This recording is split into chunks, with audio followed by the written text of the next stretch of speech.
Okay, that looks to be alive. Let's see what's going on over here.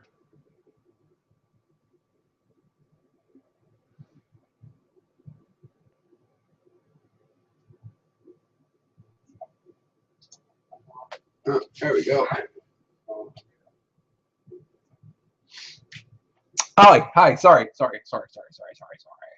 Hello and welcome to Sorenzo Live. My name is Tom. I run Sorenzo Props, and this is a live stream where I'm going to do some stuff. And today we're going to be focusing on painting and weathering. So over the last couple of days, I have been building a prop as part of a one-day build project. I haven't actually managed to do it in a one-day period, but I have spent about 8 or 9 hours working on it. So it is still building a prop as part of a one-day build project. I've just done something silly. I haven't actually. There we go. Sorry. I'm trying to figure out this chat room scenario. So yeah, one-day build project. I've been building the ice axe from the 2013 version of Tomb Raider. And it looks something like this. So this has been built with it's a different build, a different type of build to what I'm used to. I drew out the blueprints on Inkscape, which is a free vector-based software. I then created components and I cut them all out on the laser cutter, and then I assembled components to create this pretty damn nice looking ice axe. And what I'm going to do is I'm going to see about painting and weathering it for you all. I noticed that we have some viewers in. I'm not really figured out this entire thing yet, but this is supposed to be a Patreon exclusive stream, so I'm hoping that the viewers watching are Patreon supporters, and if you're not, please go check out my Patreon campaign. It's thanks to the support that I've got that I am able to do more fun stuff like this, like one-day builds, make tutorial videos, do live streams. So if you're watching this and you're not a Patreon supporter, at least go and have a look at it. But if you're watching this recorded on YouTube, yes, definitely go check it out and think about becoming a supporter. What I do every month is I actually give away a prop piece. And last month, I built a one-day project, and the project that I built was this pipe bolt action pistol from Fallout 4. This was built in one day. I used all reclaimed genuine parts, so that is real timber, real metal, real bolts, real screws. Everything that is in this gun was found in my workshop. I didn't spend a penny on it, which was quite remarkable. And it was all built in one day. And I gave this away last month to my Patreon supporters, and the winner was Hannah Riley. And I have just spent the last hour talking to Hannah. As part of her reward, she gets to have a private live stream with me. So we had a good chat talking for an hour or so, and I'm going to post this gun to her tomorrow. And she's going to be a proud new owner of that. That was a one-of-a-kind piece. I will be giving away this Tomb Raider axe to my Patreon supporters, so one lucky supporter will be winning this. But I will also be weathering another prop piece tonight, and I was so happy with the pipe bolt action pistol that I went ahead and made a second one. And this one is for me, because I want to have one, and you see it's a little bit different. There's like a nice big knot there, really gnarly knot. I made this because I wanted it myself, but also because I am quite still amateur at recording video, and it turned out that a lot of the shots that I recorded were completely rubbish and were out of focus, and the camera wasn't looking at the right things. So I had to go ahead and reshoot some of the fights. So I thought I might as well make a whole new gun. So I'm going to weather that again tonight. So let's get started. Enough yammering on from me. What I'm going to do is I'm going to negotiate my camera down I'm going to try and adjust the lights so it's not blinding. There we go. That looks a bit better, doesn't it?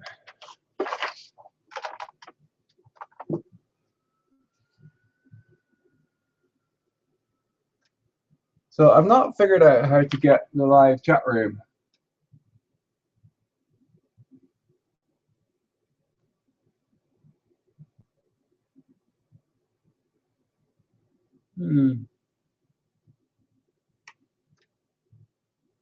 No. So apparently there's a chat room on the YouTube channel, but I can't seem to see it. I would very much like to see it. I wonder if anybody can help me. I'll need to just sit down and figure it out. But regardless, I'm just going to continue on.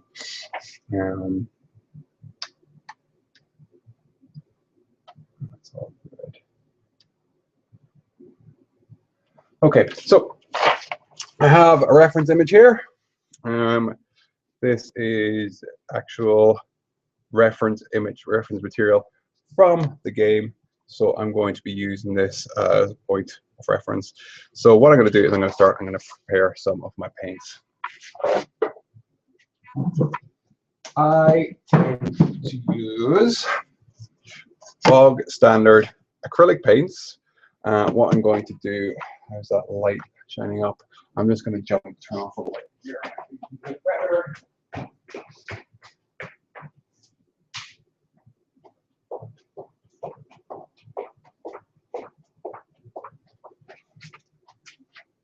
Oh, that's much better.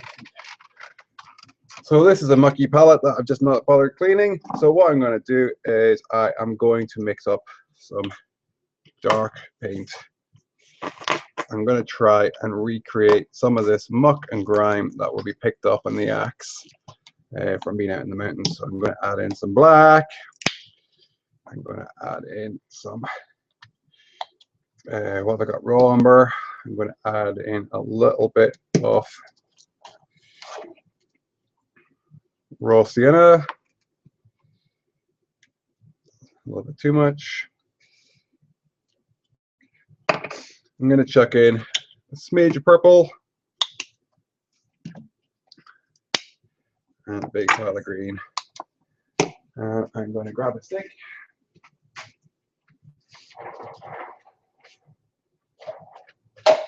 Oops.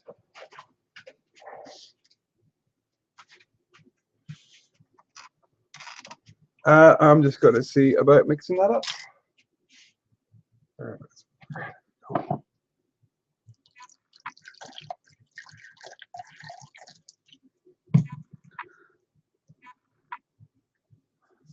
Sorry, I just need to set my I've got my SJ4000 camera here doing a time lapse, so I just need to get it up and running. You will forgive me. I think I've turned it off. There we go. Okay, so that's it recording.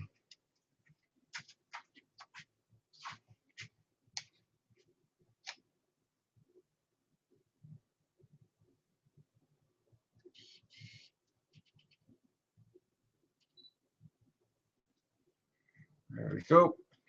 I'm just going to start piling in the middle.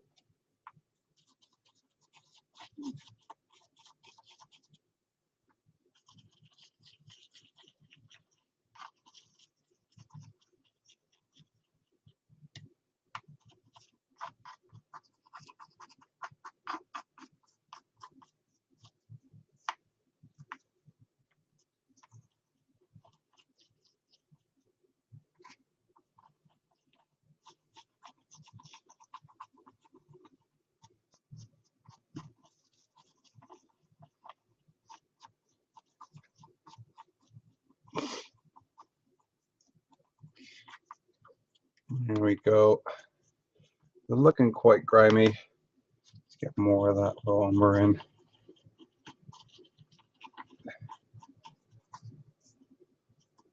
And that's looking like a pretty horrible color, which is exactly what I am going for.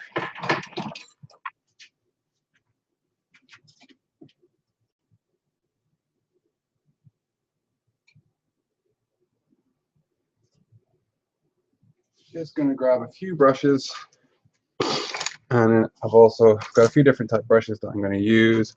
Not that one, I'm going to save that one for later, but a few different type brushes just for stippling it in.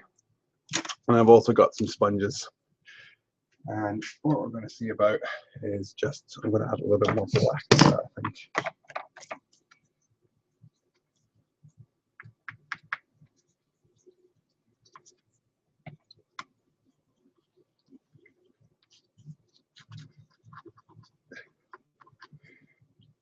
What I'm going to see about doing with this first one is I'm going to see about just getting in around all the details, all the places where mud, and let me get this light over, that's better, all the places where mud would typically gather, and I'm just going to splodge that in. It's not exact science.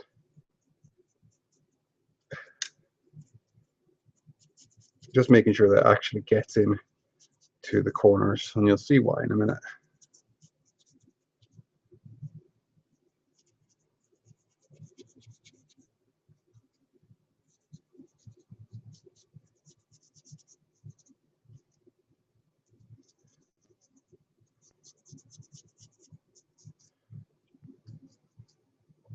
I'm just going to work on the top section.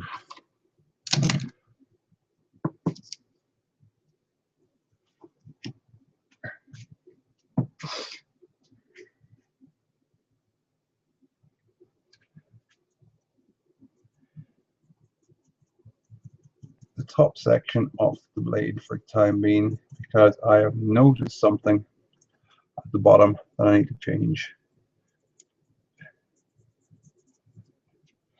I'm just going to do one half to start off with.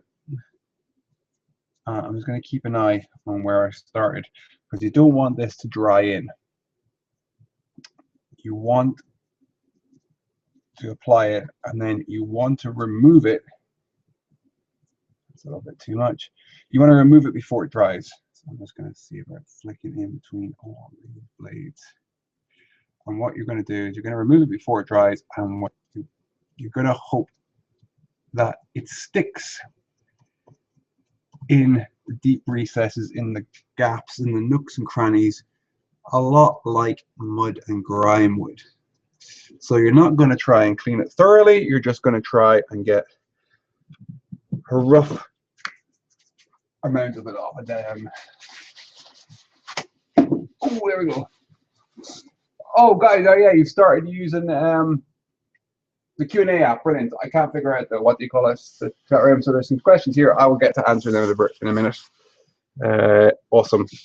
So what I'm going to do is I'm going to use a paper towel, and I'm just going to see about just wiping it off.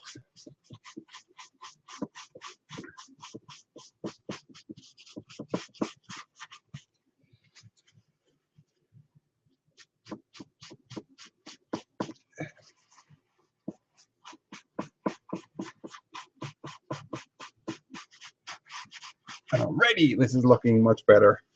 If you know me and you know my work, you know that I love it when it looks really shitty and cruddy and beat up and aged. So this is probably one of my favorite parts of the job. Having spent many hours, countless hours, making something look really pretty, and then to make it look crappy, gives me a lot of pleasure. So we're going to do this several times. We're just going to try and remove it as best possible.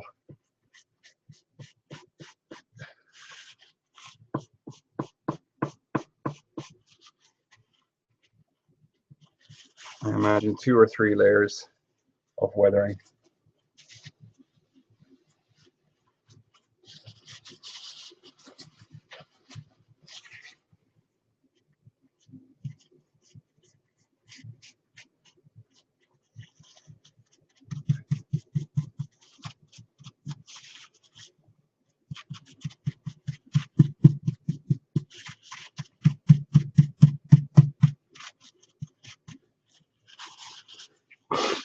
I'm just going to get the sponge.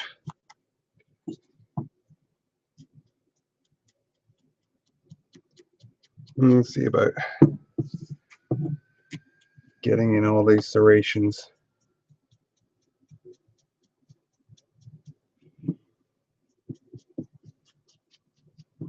If the acrylic paint does tend to dry, it does tend to dry once you start removing it, and it's not very thick layers, you may want to dab it with some water just so that you can start to rub it off again.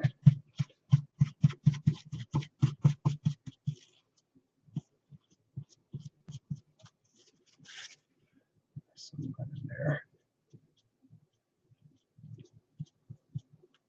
Okay, I'm quite happy with that. Already looking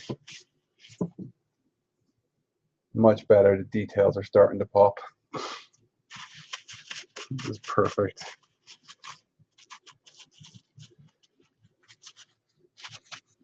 Oh shit, got some green on it, didn't I? All right, put that in.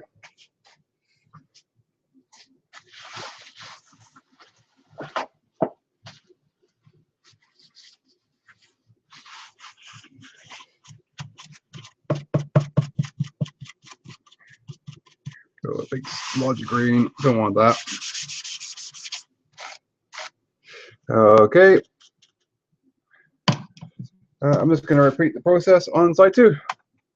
So what I've noticed is that what I just noticed is now it's the bottom section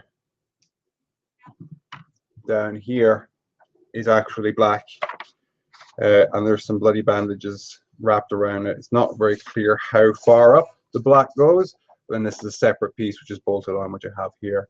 So what I'm going to do is I'm going to finish this bit of weathering on this side, and I'm going to take it to the spray booth. I'm quickly going to blast that with some black spray paint, and then I'm going to see about weathering the pipe bolt action pistol from Fallout, and then we can come back to this.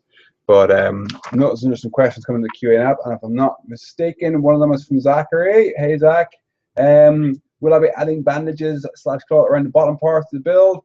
And the answer is, of course I will. I have got some fabric bandage, and I have also got some fake blood. So the last task of tonight will be to pour some fake blood in my hand and grab the handle a few times after I've applied the bandages, which is always fun. So let's set about getting the opposite side weathered.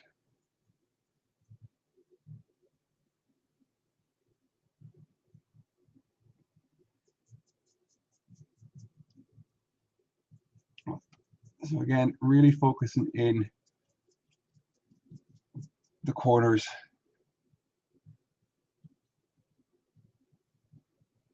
Between the levels.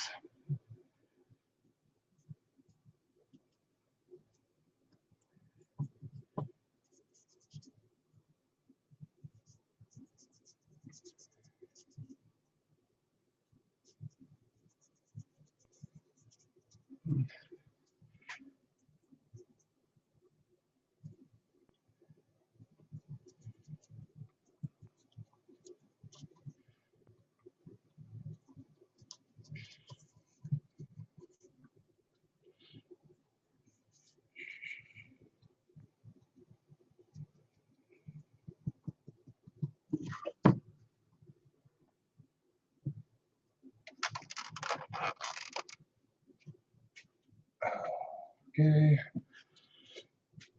Sorry, I'm also I've also got my camcorder over on the side here. I'm recording this so I can put together, edit a video showing the whole process.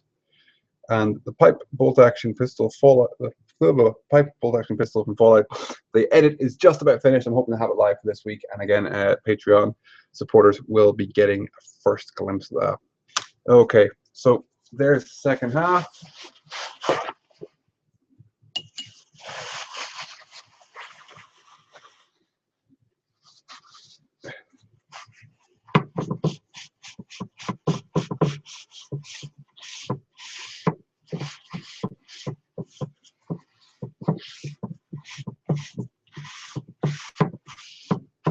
So I like to use paper towels. It's a bit wasteful, but you can sort of get the combination of using a wet part and then a dry part.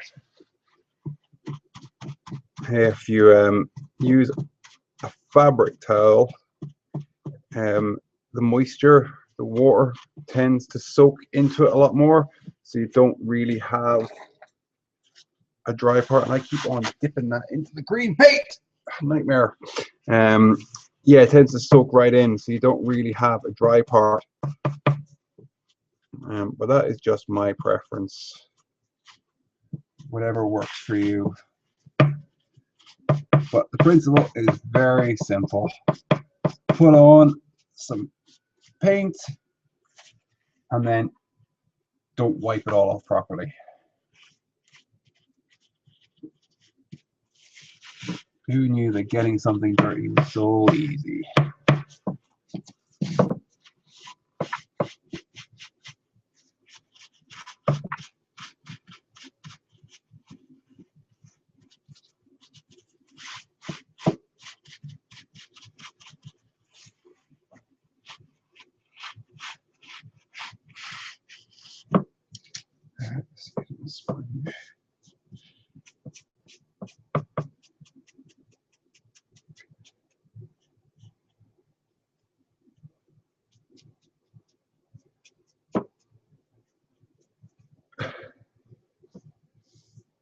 There we go.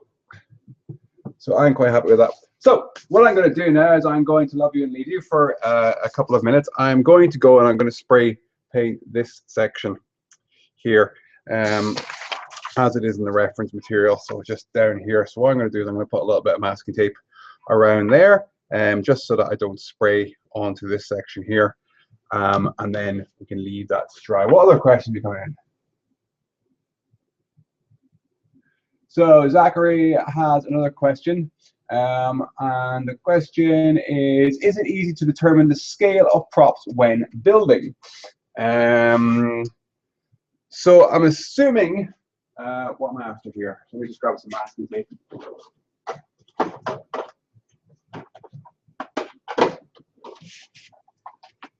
Scaling props.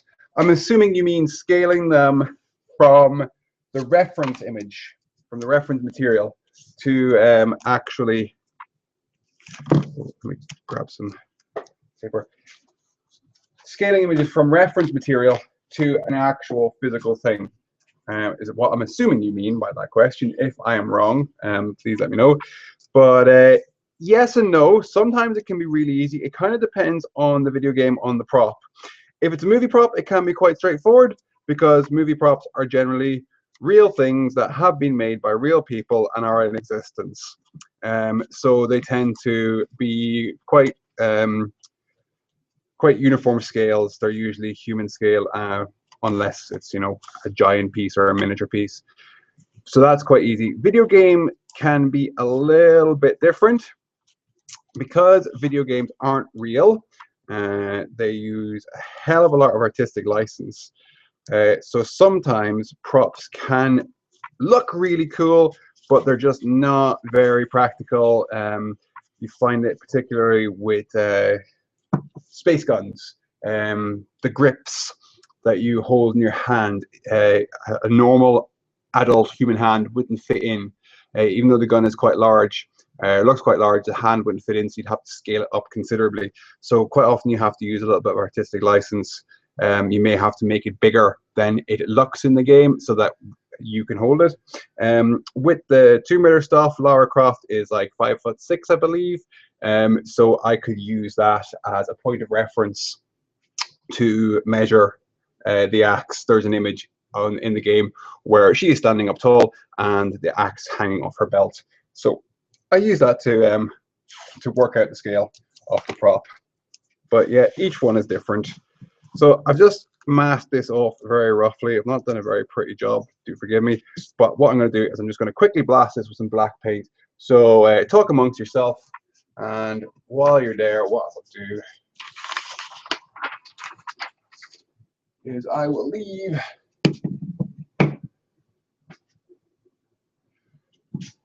those there for you to have a look at. Right, back in a second.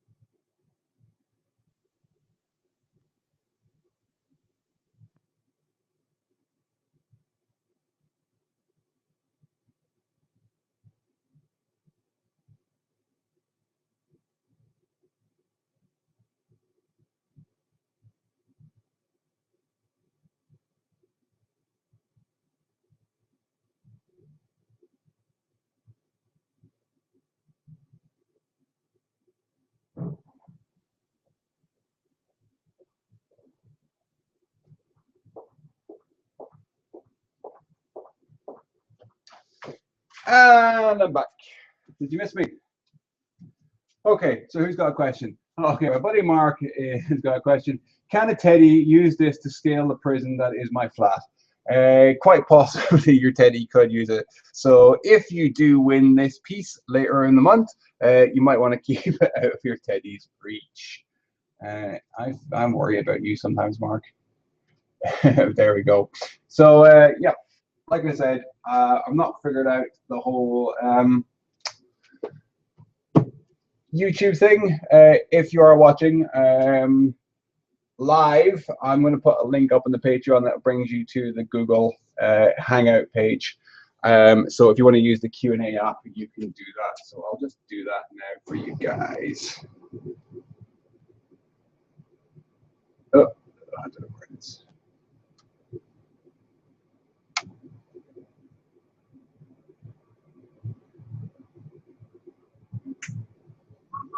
A lot of dead air tonight, eh?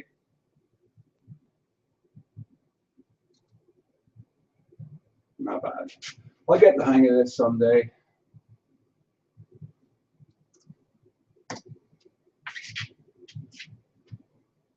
There we go. Google Hangout link is on the Patreon page.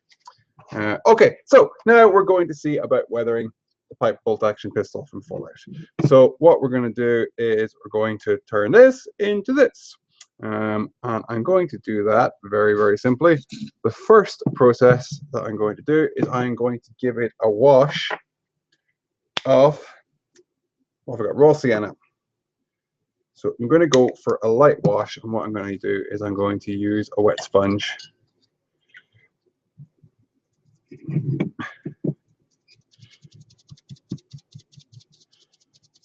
And what I'm going to do is I'm going to focus on the wood. Let's see if I can get this camera down a little bit more. I'm going to focus on just the wood for now. I'm going to really try and get into those tight corners. I'm not going to be too fussed if I get a little bit on the metalwork or anywhere else, but I'm just going to try and focus on staining the wood for the time being. And you will see why once I'm done.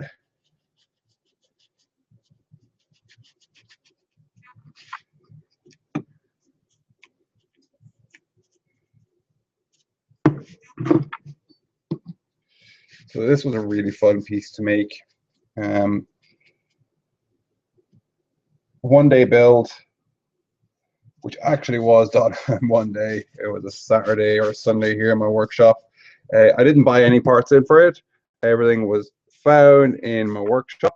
So there's hunks of wood. I think there's no bit of a door frame makes up the body. Hunks of metal that were lying around. All the fixings, mechanical fixings, are genuine parts. Bolts and nuts and screws. Oh shit! No, that's no good. No, it's a good job. This is my one, isn't it? Yeah, don't break your props, guys. I forgot that bit wasn't robust. There are some parts that are PVC foam board, which are not very strong. Can't take a great deal of pressure, so that was my bad. But I can glue it, and it will just add to the aesthetic appearance of the piece.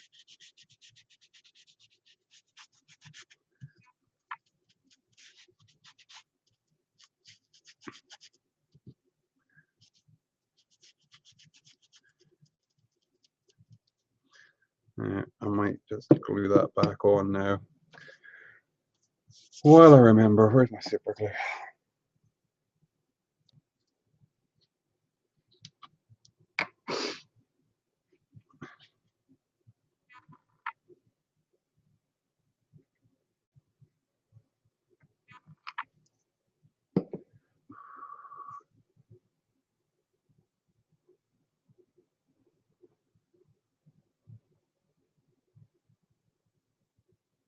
There we go. Give it a little blast of activator and there we go.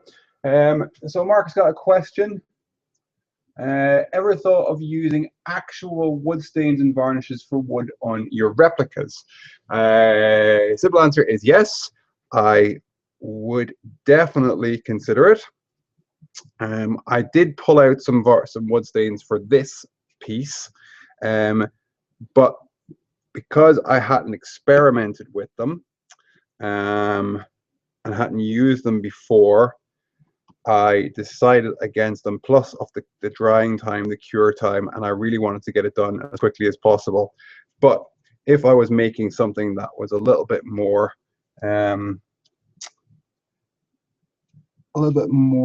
extravagant, a little bit more detailed, a little more sort of highly polished, and then it's hunk of junk, I would definitely research using proper wood stains and varnishes.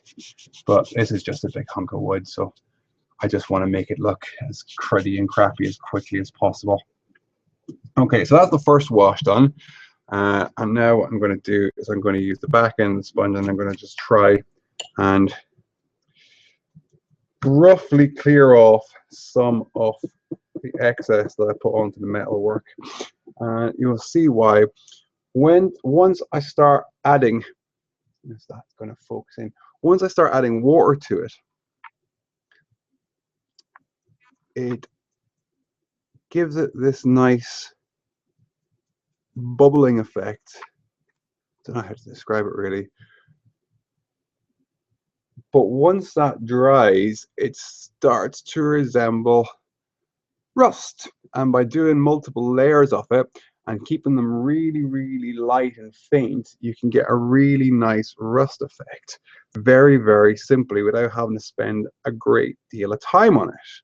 And as this is a one-day build, I really didn't want to spend a whole great deal of time on it. So it was a win-win. I'm just going to go remove the excess.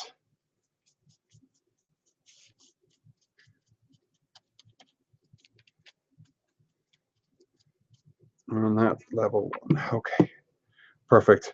I've just noticed that I've not bolted this in place. And I did have a reason for doing that. So I'm just going to try and work with it.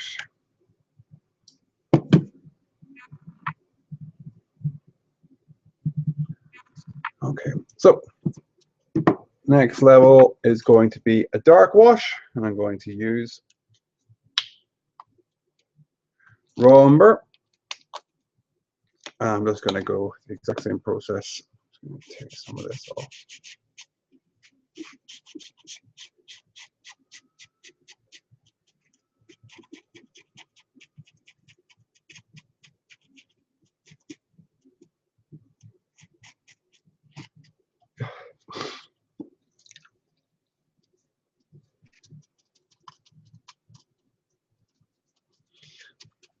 So I'm not fussed that it's mixing with the raw sienna, with the lighter brown, because I'm just going to build up the layers.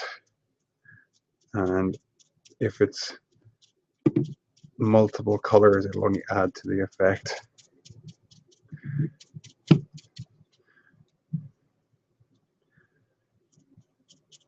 I'm not as concerned about overall coverage this time. Just dabbing it on as best I can.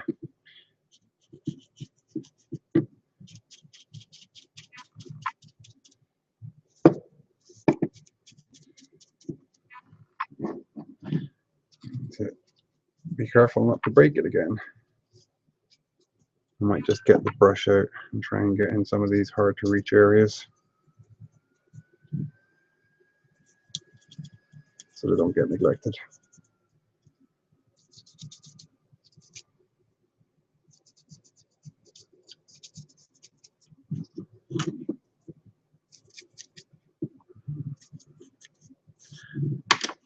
Okay.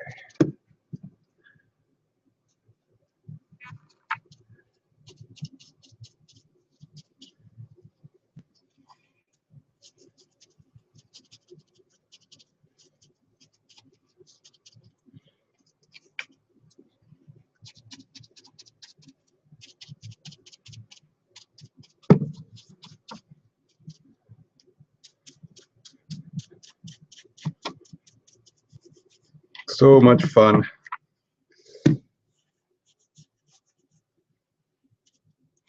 And now this wash, I'm going to go and I'm going to hit the metalwork as well.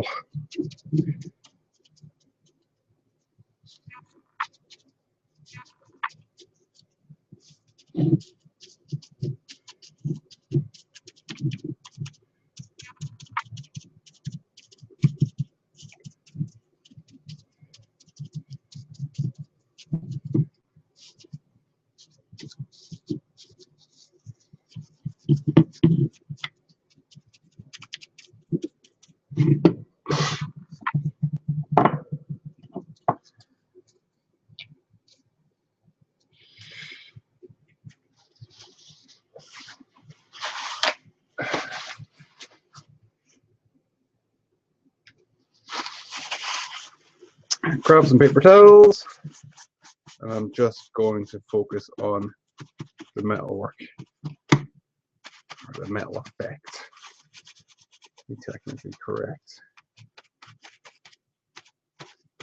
So I'm just trying to lift it off in dabs, and that will leave a texture.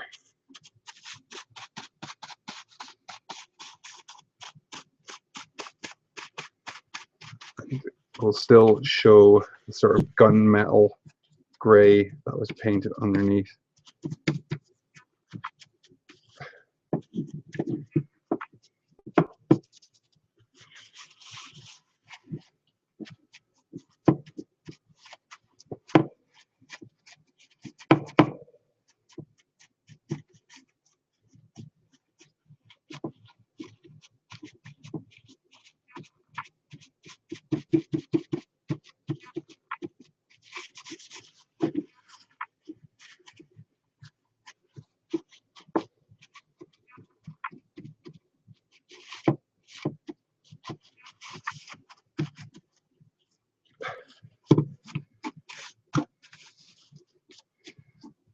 Already that's looking a whole heap better.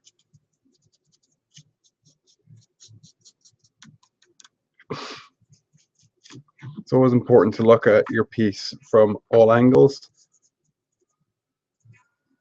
to see where you've missed.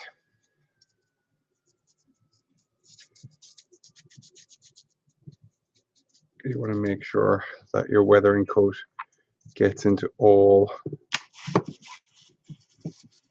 the nooks and crannies. So having different shaped sponges can help. Different sizes of brushes. Even cutting the bristles off your brushes can help. Making them a little bit shorter so that you can stipple into hard to reach areas can be hugely beneficial. I go along here, there's loads of pretty bits. Okay, so what I'm going to do is I'm going to put this aside and let it dry, and I'm going to come back and see about adding another wash. Not fully decided what color to go. Got a little bit different from the original paint job, but I want to see what it looks like once it's dried up a bit. So we'll put that aside and we'll come back to the axe. Okay.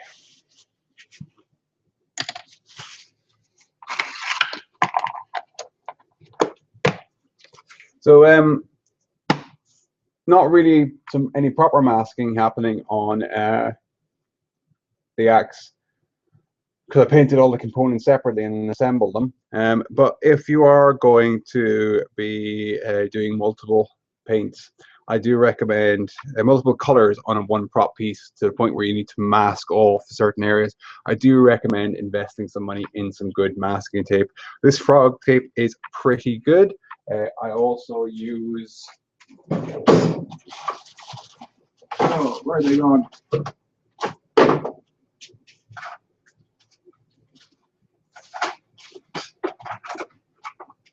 I also use these from Tamiya, which are thin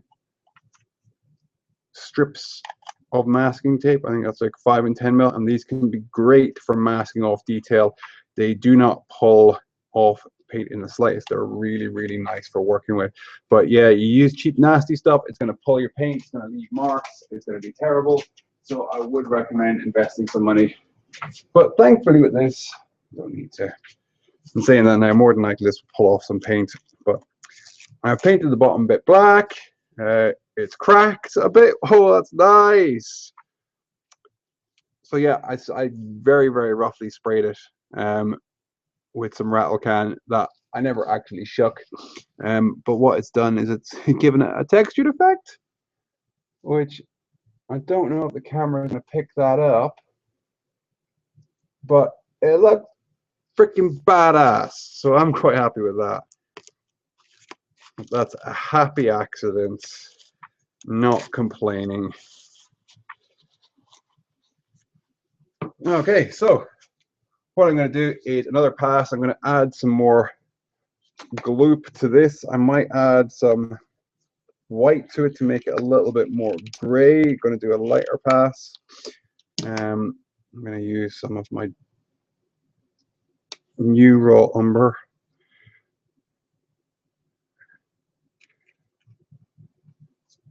I'm going to add a little green into this one. Maybe a little too much green. And I'm going to add just a drop of white.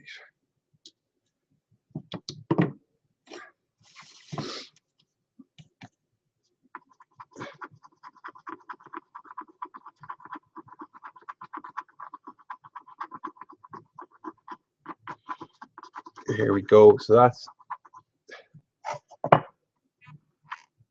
there. The light is reflecting it. That's a nice greeny gray. What I'm going to do is I'm not going to even mix it fully, just so that there's still those streaks of white and gray kicking through it, because quite often they can give like a nice little highlight in certain points where there might be a little bit of green, just, you know, a microscopic glimpse of it. But it can be nice when the light hits the right way. Okay, so grab my brush. I'm going to do the exact same thing again.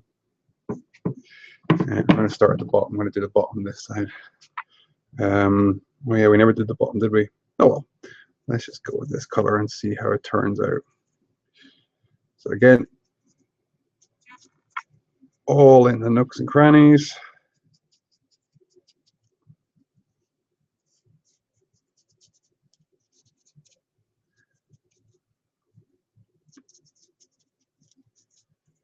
In around the bolts and the details there. That's where a lot of them grime.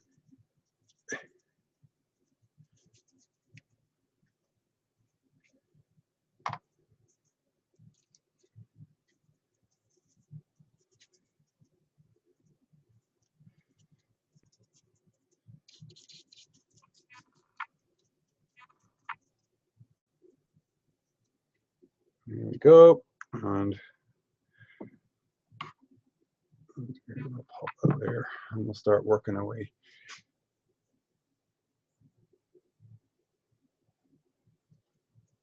Down the shaft. I'm not entirely happy with this section.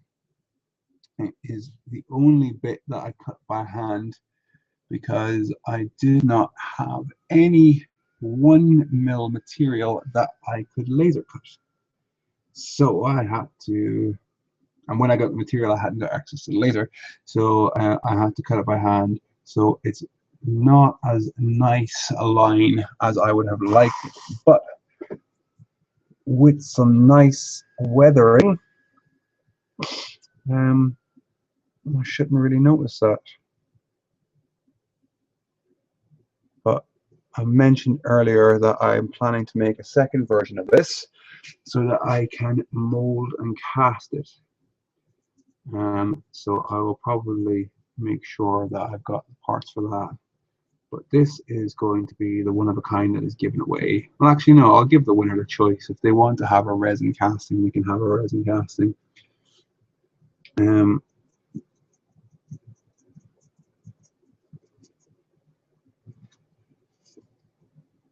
But yeah, I'll spend a little bit more time on that one,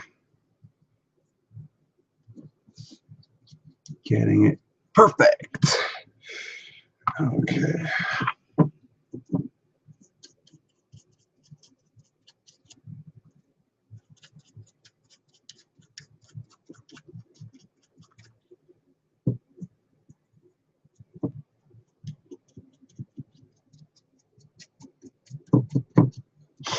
Here we go.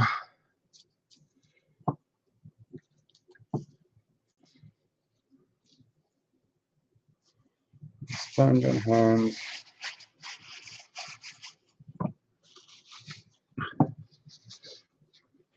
It's perfectly okay to use a dirty cloth with dirty water, because ultimately you are trying to get as much grime on this as possible.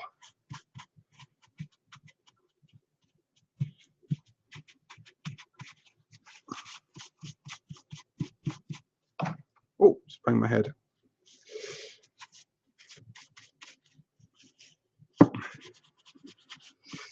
I recently just kitted my workshop out with some natural daylight bulbs, which are amazing. They just make everything look so different. It makes doing stuff like this so much more pleasurable. You can properly see it. My workshop is just a dark, dingy cave, and light has always been an issue, so it was really nice to get some proper lights.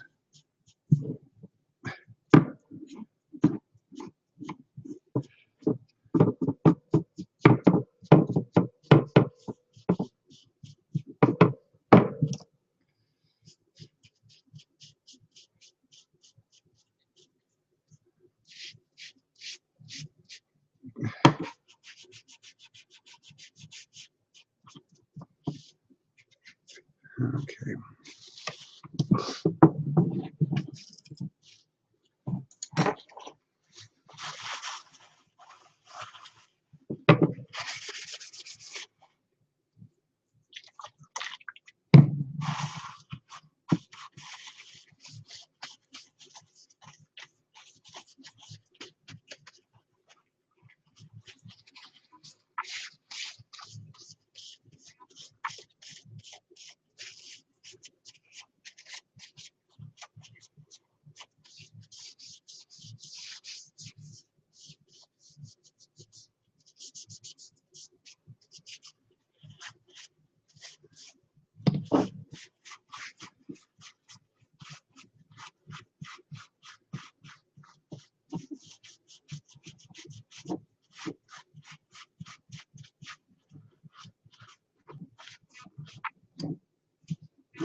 So obviously you can spend a lot more time doing something like this.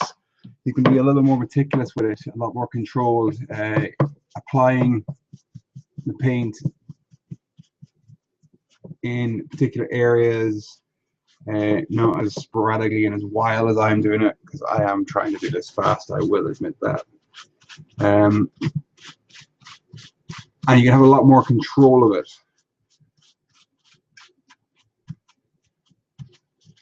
So it kind of depends on what level you're going for. You look at someone like Harrison Cricks at Vulpin Props, and he is the master at weathering. Well, I think his last, what's it called? Jinx Cannon, the Shark Cannon or something like that. He did a beautiful rusted one, and I think he spent like 3 days doing the rust in the patina. Whereas I'm going to do this in 90 minutes.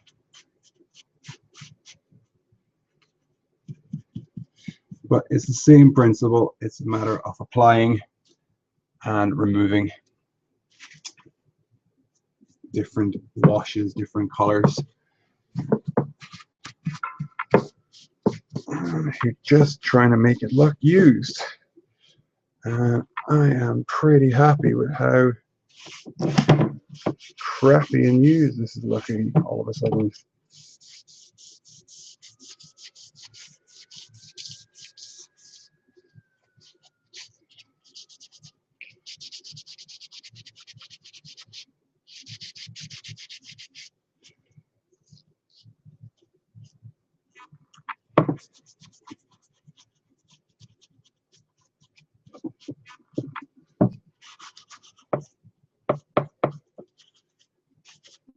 Okay.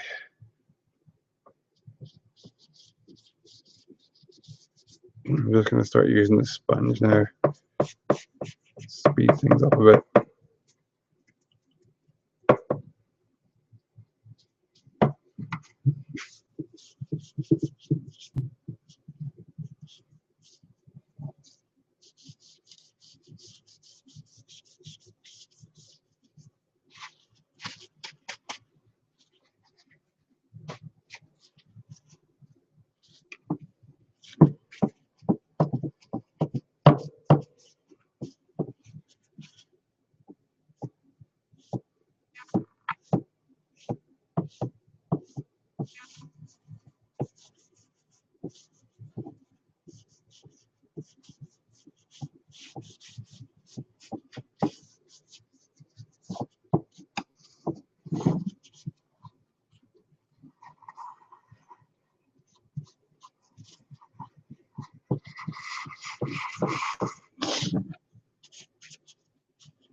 Looking good.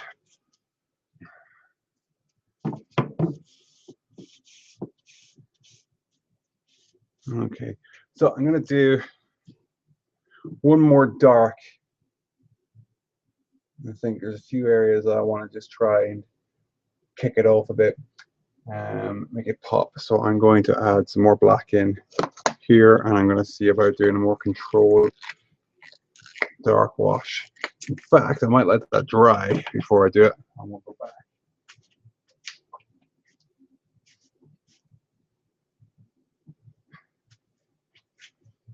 to the full light pistol. It's looking good.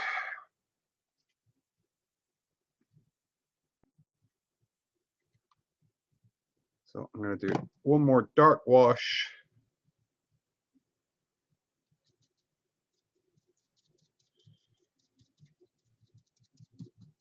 But I'm going to try and keep it quite watered down.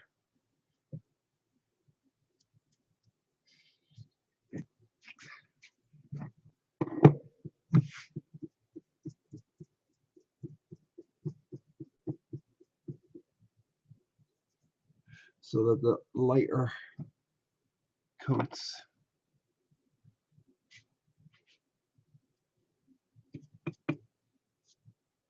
can still shine through.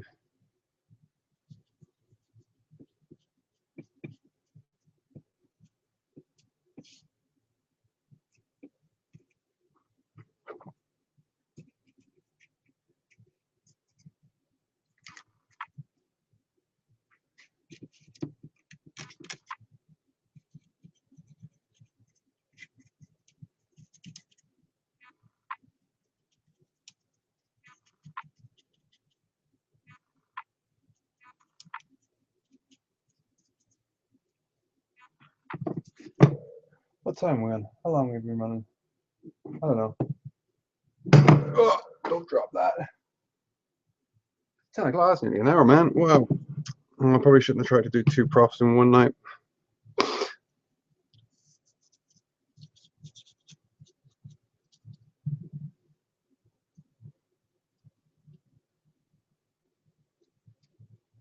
I'm not sure what's best. I'm not sure if I should try and keep live streams to an hour or if I should just turn the camera on and keep going. I've not fully figured out what's best and what people want to see, but I'm sure we'll figure it out in time.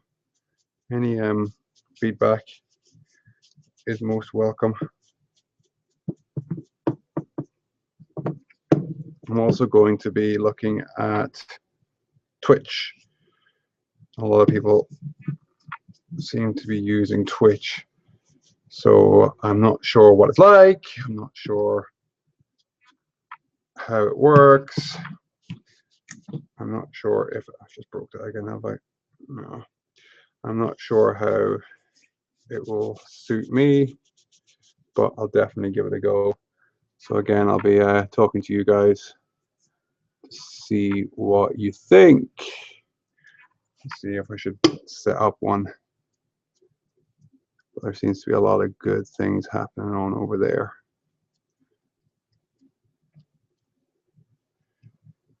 Okay, I am happy with how cruddy this is looking.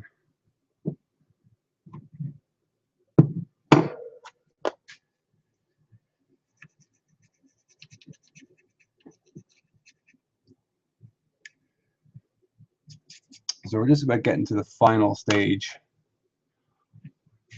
of the weathering process, which really makes the prop come alive, and that's dry brushing. I tend to do all my dry brushing in an aluminium color, and that just helps that the parts that are going to get the most wear, so the corners, the edges, particularly the bolts, and it just makes them pop, makes them look like they've been rubbed and abrased against stuff over a long period of time. So that will be exciting. So let me see about getting the sponge nice and wet.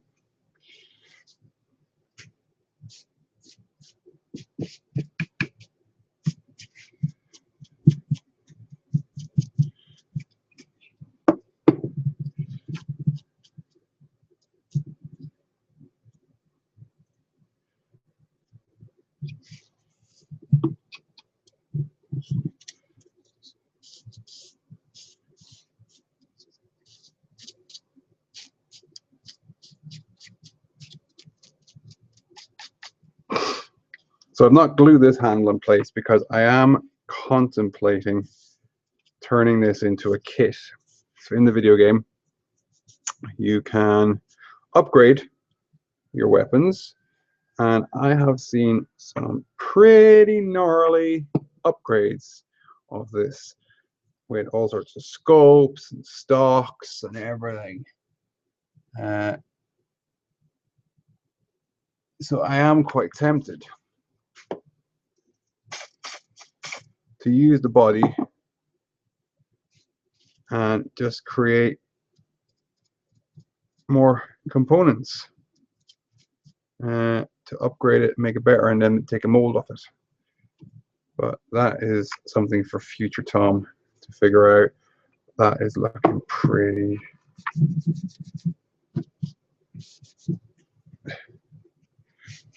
damn great. Okay.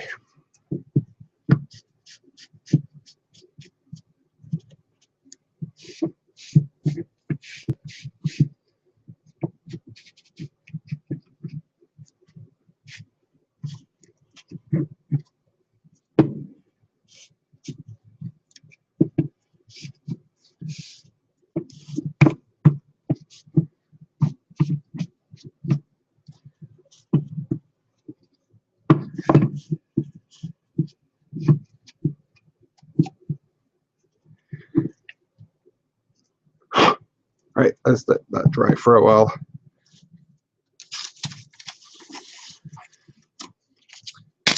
Back to the axe.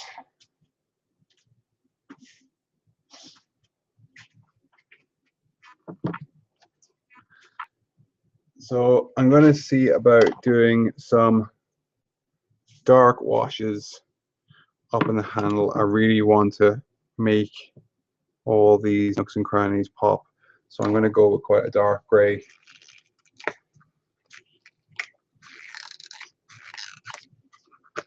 I'm going to be a lot more precise with my application.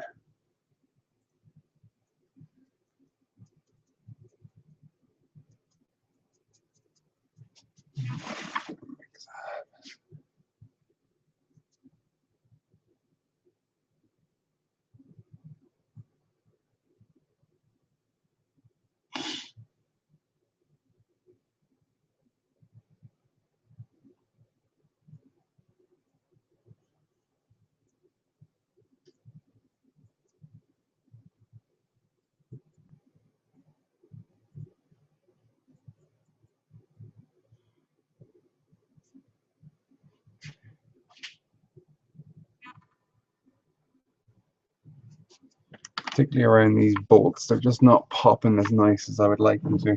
So I want to try and, that's better. Leave more of a dark wash in there.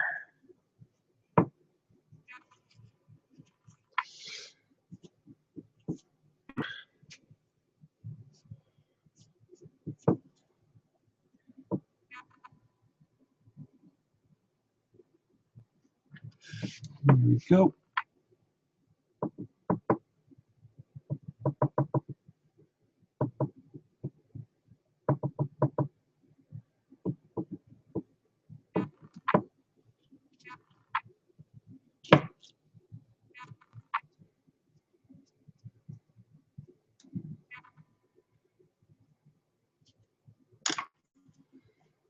Sorry, is my head getting in the way?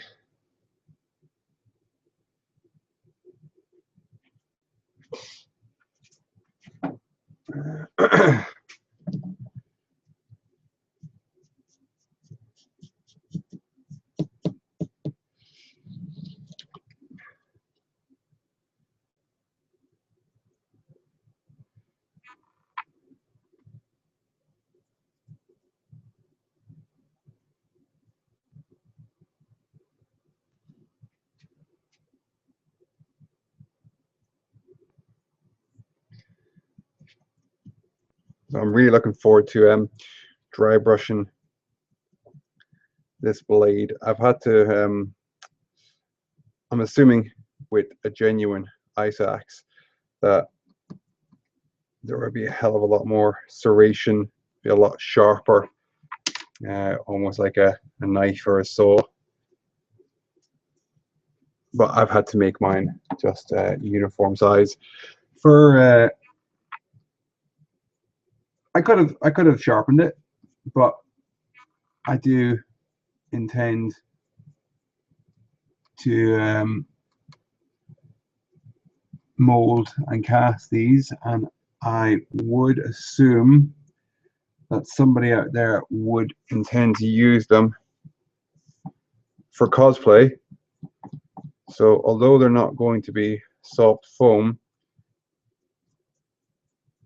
I would much prefer them not to be razor sharp and dangerous looking. Okay, that's much better. That's a nice level of grime in there.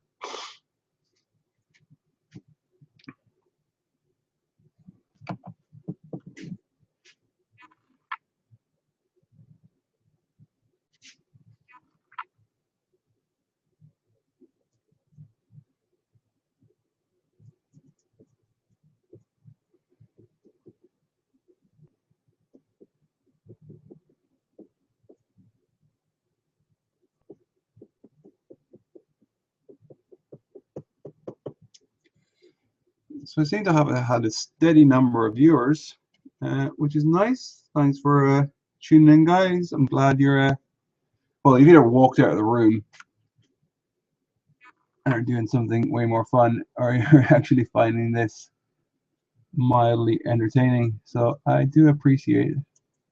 And also appreciate your contributions on Patreon, which is making this possible. You guys are fucking awesome.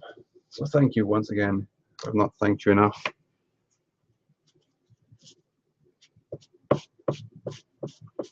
Now, I probably could spend another few hours doing washes, but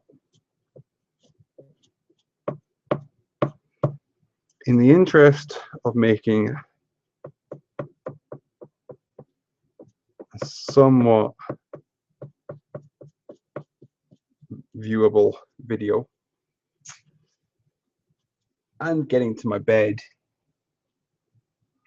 at a semi-decent time tonight, I am going to leave it as it is. I'm going to show you guys how we go about doing the dry brushing. It is all the fun. Yeah, it's a bit hunky in there.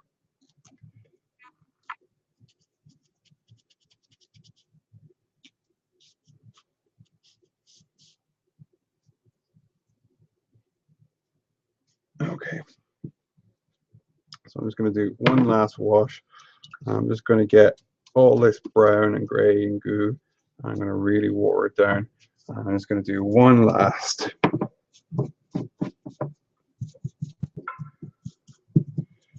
Just really getting in everywhere.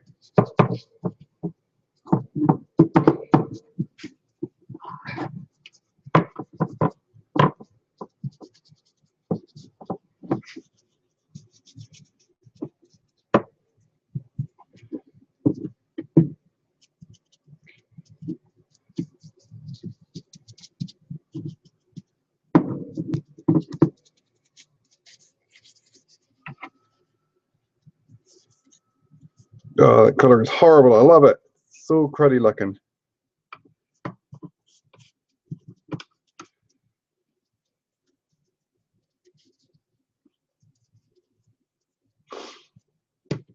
Okay. Push all this back. And make sure to get this before it dries off.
Okay.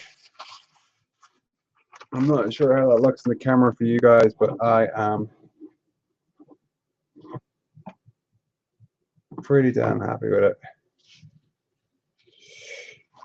Considering the amount of time that's been spent on it.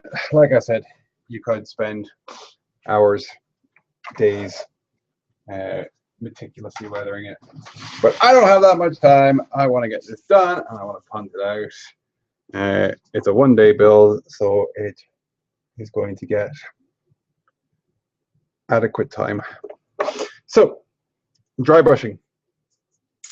Let's see if we can get this down a bit further. I do love this camera.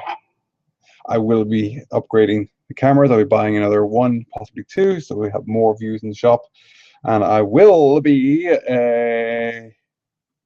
using Extreme so that I can do multiple views, so you can have a look at what else is going on and see my ugly mug. So I'm going to use, this is one of my favorites. It's Tamiya. Which way I need to hold it? There we go. Now you can see it. So Tamiya, and this is a chrome silver X11. It is an amazing paint. All Tamiya paints are amazing, but I use this religiously for dry brushing. I also have some Rub and Buff, which I have not fully experimented with, but I may give it a go tonight and see, but I think it does more or less the same thing. It's a wax metallic finish, and it can be used for adding some metallic details. So what we're going to do is explain the premise of dry brushing. So I'm going to get some clean tissue. I'm also going to get, I've got a cover here. And what I'm going to do is I'm going to leave the lid aside, and I'm just then going to cover it so that I can get access to it. You don't want to let these paints dry out. So by having the Perspex cover, it just means I've got easy access. So I'm going to saturate my brush,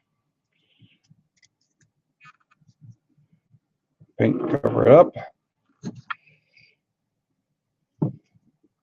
And then what you're going to do is you're going to see about removing as much of the paint as possible. And then you are quite simply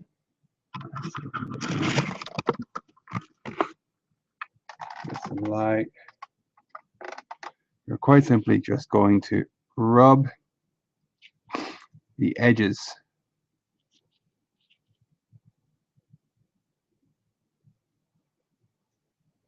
with your brush. I'm actually using the wrong brush. Where's my other brush? Okay, we'll just continue for the time being. I've got a brush that I really like for doing this. And you're just going to rub the edges, and I'm sure even there on that camera you can see the difference it makes.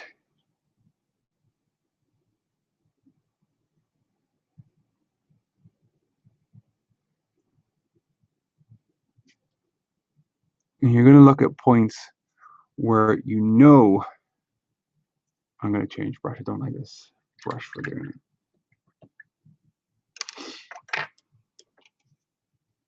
Is that in focus? It's not really, is it?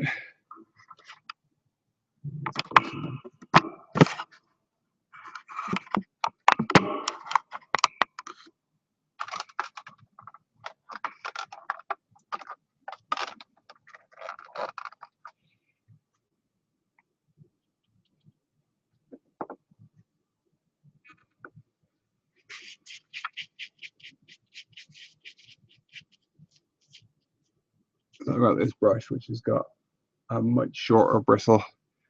You just kind of drag it along.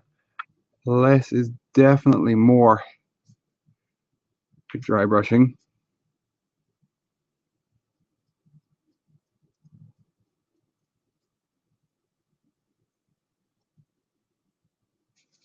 And that's, I'm just going to pop this back up.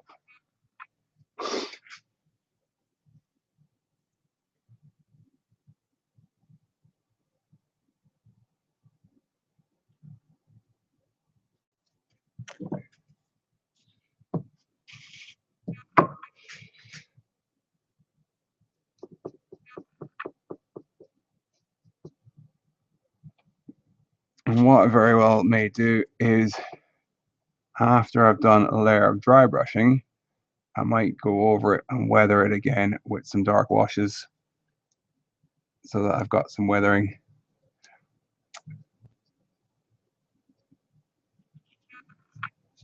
On the weathering.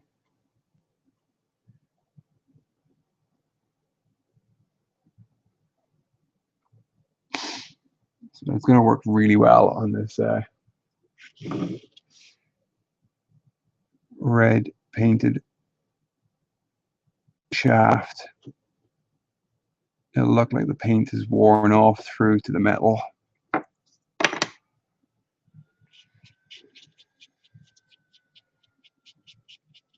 Which will make it very nice looking. And it really makes the levels pop.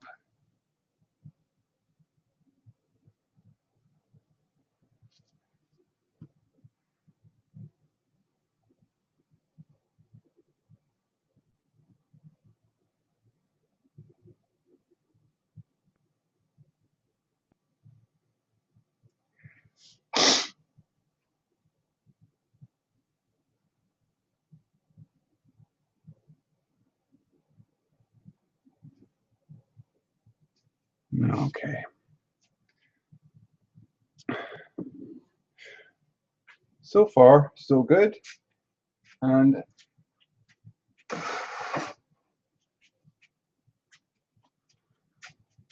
I think I shall maybe sign off because oh, that's too much. Don't want to do that. Rub it out. Rub it out. Rub it out. Although I enjoy streaming with you guys immensely, there is still another hour or more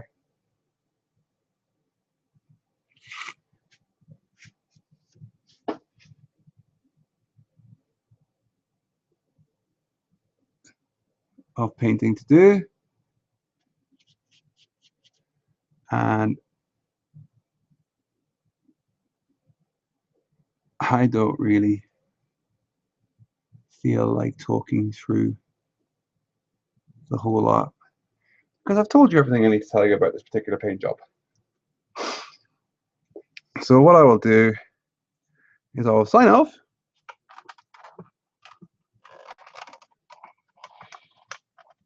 And yeah,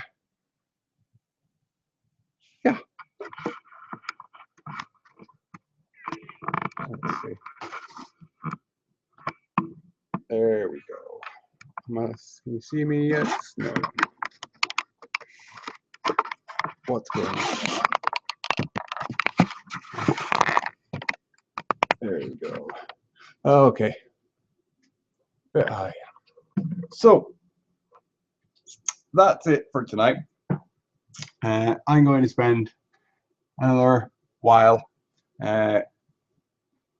Excuse me. I'm going to spend another while doing some dry brushing. I'm going to do some dry brushing to the pipe bolt action pistol as well. I am also possibly going to give it another light wash just to make the details pop. Oh, I need to do the bandages, don't I? Yeah, you're not going to get to see the bandages because that has to be done very last. So what I might do is I might periscope that and I can share the periscope. I might see about setting my phone up so that you can see what I'm doing. I can do a hands-free. But yeah, for tonight, thank you very much for everybody who tuned in. Thank you very much to our Patreon supporters. If you've not checked out the Patreon, please go ahead and do that. If you have any questions, feel free to get in contact with me. You can get in contact with me through YouTube. You can leave a comment below. You can get me on my Facebook page, which is /Sorenzo Props, or you can get me on Twitter or Instagram, or you can send me an email. But yeah, thanks very much for watching. I hope you learned something. As always, any constructive criticism or feedback about any of the shows that I do is most welcome. But thanks very much for watching, you guys, and I hope you have a good night. Till next time, see you later.